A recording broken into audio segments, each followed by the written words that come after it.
ঢাকায় চলছে টানা মুষলধারে বৃষ্টি, সঙ্গে বজ্রপাত ও বিদ্যুতের ঝলকানি। মধ্যরাত থেকে শুরু হওয়া এই বৃষ্টি আজ সোমবার সকাল 7টা পর্যন্ত অব্যাহত ছিল। রাজধানীর আকাশ ঘন কালো মেঘে ঢেকে থাকায় সকালেও চারপাশ অন্ধকারাচ্ছন্ন দেখা যায়। এদিকে ভারী বর্ষণে ঢাকার বিভিন্ন এলাকায় জলাবদ্ধতার খবর পাওয়া গেছে। এর আগে ঢাকায় ঝড়ের পূর্বাভাস দিয়েছিল আবহাওয়া বিভাগ।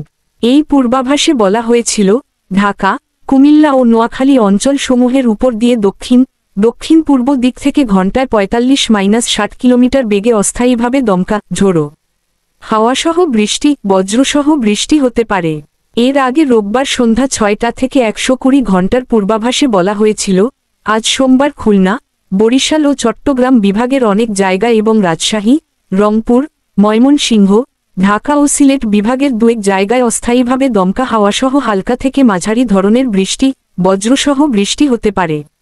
সেই সঙ্গে সারা দেশের কোথাও কোথাও ভারী বর্ষণ হতে পারে বলে পূর্বাভাসে উল্লেখ করা হয়।